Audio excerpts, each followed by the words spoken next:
Salam, selamat malam Bapak Mama, saudara-saudara, anak-anak yang dikasihi Tuhan, keluarga Jemaat Paulus Kupang yang dikasihi oleh Tuhan Yesus Kristus. Sebelum kita membaca dan merenungkan firman Tuhan, mari kita bersama-sama berdoa. Ya Tuhan, Bapa Maha Pengasih, Maha Penyayang, puji syukur dan terima kasih kami semua hamba-hamba Tuhan, anak-anak Tuhan, keluarga-keluarga Tuhan, sampaikan kepada Tuhan karena jika kami semua masih boleh ada dalam keadaan selamat sejahtera sampai dengan saat ini, kami tahu itu semata-mata karena kasih sayang, kemurahan dan kebaikan Tuhan bagi kami semua. Kami bersyukur bahwa malam ini kami boleh bersekutu dan kami rindu untuk mendengar dan belajar dari firman Tuhan. Kiranya Tuhan berkenan berfirman kepada kami dan menolong kami semua supaya kami bisa mengerti firman Tuhan dan bisa melakukannya dalam kehidupan kami. Dalam nama Tuhan Yesus Kristus, firman hidup itu kami berdoa. Amin. Bapak Mama saudara yang kasih, anak-anak yang dikasihi Tuhan, pembacaan Alkitab kita pada malam ini dari Injil Matius pasal 18 ayat 1 sampai 6 disambung dengan Matius 19 ayat 13 sampai 16. Saya baca untuk kita berbunyi demikian. Pada waktu itu datanglah murid-murid itu kepada Yesus dan bertanya, "Siapakah yang terbesar dalam kerajaan sorga?" Maka Yesus memanggil seorang anak kecil dan menempatkannya di tengah-tengah mereka, lalu berkata, "Aku berkata kepadamu, sesungguhnya jika kamu tidak bertobat dan menjadi seperti anak kecil ini, kamu tidak akan masuk ke dalam kerajaan sorga. Sedangkan barang siapa merendahkan diri dan menjadi seperti anak kecil ini, dialah yang terbesar dalam kerajaan sorga. Dan barang siapa menyambut seorang anak seperti ini dalam namaku, ia menyambut aku. Tetapi barang siapa menyesatkan salah satu dari anak-anak kecil ini yang percaya kepadaku, lebih baik baginya jika sebuah batu kilangan diikatkan pada lehernya, lalu ia ditenggelamkan ke dalam laut." Pembacaan kedua. Lalu orang membawa anak-anak kecil kepada Yesus, supaya ia meletakkan tangannya atas mereka dan mendoakan mereka. Akan tetapi murid-muridnya memarahi orang-orang itu. Tetapi Yesus berkata, "Biarkanlah anak-anak itu, janganlah menghalang-halangi mereka datang kepadaku, sebab orang-orang yang seperti itulah yang empunya kerajaan sorga." Lalu ia meletakkan tangannya atas mereka dan kemudian ia berangkat dari situ. Demikian firman Tuhan.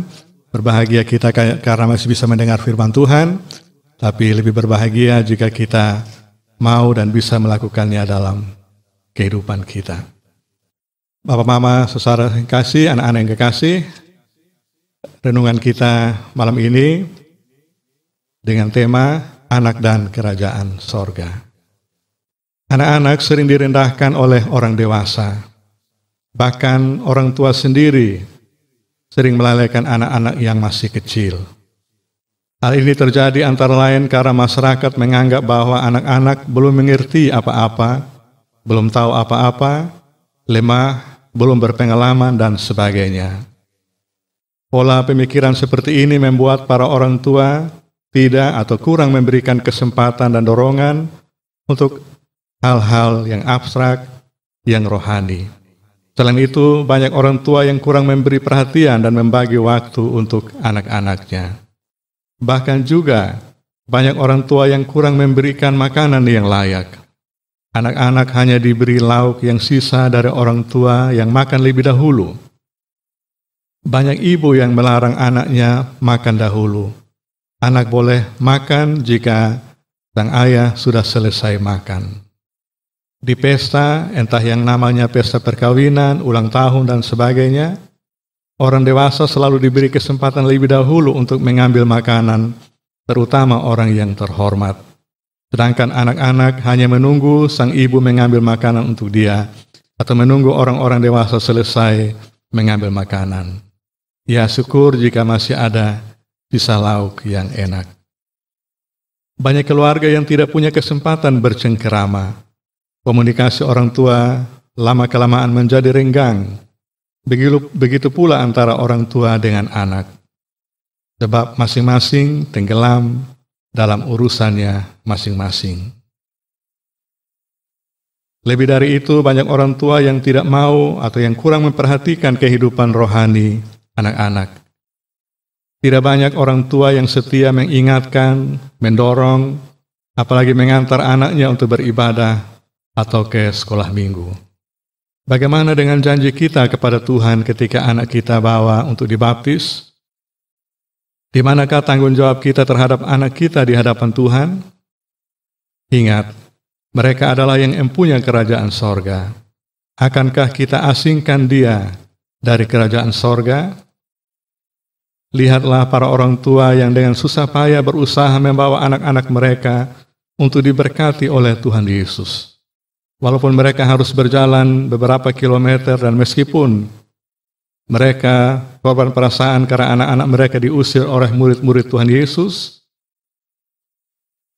Tuhan Yesus berkata, biarkanlah mereka datang kepada Yesus, jangan halang-halangi. Biarlah mereka datang berarti mengantarkan mereka kepada Yesus. Bila kita mati-matian untuk mendorong anak kita untuk menjadi orang yang berpendidikan tinggi, mengapa kita tidak mau berbuat serupa untuk mereka dapat mewarisi kerajaan Allah? Jika untuk kehidupan yang fana ini, kita berkorban apa saja demi pendidikan ilmu pengetahuan bagi anak-anak kita, mengapa kita tidak rela sedikit berkorban untuk kehidupan kekal anak-anak kita? Ilmu pengetahuan sangat penting memang, tetapi jika yang menggunakannya tidak bertuhan, tidak bermoral, maka hancurlah kita dan dunia ini.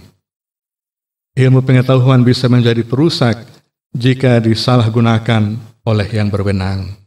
Jadi pada akhirnya, kedamaian, kesejahteraan, dan ketenangan di tangan manusia yang mau tunduk di dalam terang firman Tuhan.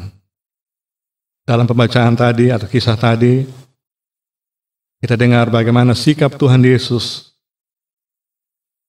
terhadap dan tentang anak-anak. Tuhan Yesus sangat menghargai anak-anak. Tuhan Yesus mengajar kita orang-orang dewasa untuk meneladani anak-anak, untuk mengikuti sikap dan perbuatan anak-anak. Tuhan Yesus juga sangat melindungi anak-anak. Tuhan Yesus sangat marah ketika ada seorang anak yang percaya disesatkan. Tuhan Yesus mau supaya kita orang-orang dewasa dan orang-orang tua merawat, memelihara anak-anak dengan baik, menjaga, melindungi mereka, dan terutama membawa dan membimbing mereka untuk mengenal dan hidup mengasihi Tuhan Yesus, Sang Juru Selamat itu. Kiranya Tuhan memberkati kita semua, terutama para orang tua, bisa menunaikan semua tugas tanggung jawab kita, terutama terhadap anak-anak kita, yang untuk mereka kita pernah berjanji untuk mendidik mereka dalam pengenalan dan takut akan Tuhan. Tuhan berkati kita semua. Amin. Mari kita satu hati dalam doa syafaat. Ya Tuhan Maha Pengasih, Maha Penyayang, kami sungguh bersyukur dan bersuka cita bahwa Tuhan memberkati kami, keluarga kami sebagai orang tua, dengan anak-anak yang sekarang ada dalam pangkuan kami. Terima kasih Tuhan ingatkan kami bahwa sebagai orang tua, kami punya tanggung jawab, bahkan tugas untuk membawa anak-anak kami kepada Tuhan. Dan untuk mengajar, mendidik anak-anak kami untuk mengenal dan mengasihi Tuhan. Kami mengaku acap kali kami lalai melaksanakan tugas tanggung jawab kami ini. Karena itu kami mohon Tuhan, nolong kami. Dalam kesempatan yang masih ada ini, Tuhan beri hikmat, akal budi kepada kami, supaya kami tahu apa yang mesti kami perbuat. Tuhan juga memberi kekuatan kepada kami, supaya kami mau melakukan tugas dan tanggung jawab kami, teristimewa tugas dan tanggung jawab rohani kami terhadap anak-anak kami, dengan baik, dengan benar, dengan setia. Kami rindu supaya anak-anak kami hidup, bertumbuh, menjadi dewasa dalam pengenalan dan dalam kasih akan Tuhan. Karena kami tahu, hanya jika demikian, maka mereka akan menikmati dan mencapai kehidupan yang bermakna, kehidupan yang berarti, yang tidak saja akan menjadi berkat bagi diri mereka sendiri, tapi akan menjadi berkat bagi banyak orang lain. Ya, mohon Tuhan berkati kami dalam keluarga kami masing-masing. Tuhan beri cinta kasih yang daripada Tuhan, supaya kami bisa saling mengasihi satu dengan yang lain. Tuhan berkati kami, keluarga-keluarga yang sedang menghadapi berbagai-bagai masalah, yang mengganggu, yang bahkan merusak hubungan kasih sayang di dalam keluarga kami. Antara kami suami istri, antara kami orang tua anak, antara kami kakak beradik. Supaya kami bisa memulihkan semua hal yang keliru, yang salah, kembali ke jalan Tuhan yang benar. Kami boleh menikmati kehidupan berkeluarga yang penuh sukacita dan damai sejahtera, karena kami saling mengasihi satu dengan yang lain. Terima kasih ya Tuhan. Tuhan berkati kami semua, teristimewa di masa-masa bulan keluarga ini. Kami makin memperhatikan keluarga kami masing-masing, dan terutama untuk menata keluarga kami masing-masing sesuai dengan kehendak dan perintah Tuhan bagi kami. Kami mohon ampun atas segala kelemahan, kelalaian, bahkan kesalahan yang kami perbuat terhadap anak-anak kami, juga terhadap anggota keluarga, satu terhadap yang lain. Dan Tuhan tolong kami untuk membenahi diri di hari-hari yang akan datang. Terima kasih Tuhan, dengaran sambut kami dalam nama Tuhan Yesus Kristus, Kepala Gereja itu, pemimpin keluarga kami. Kami berdoa, mengucap syukur dan mohon pada Bapa di sorga. Amin.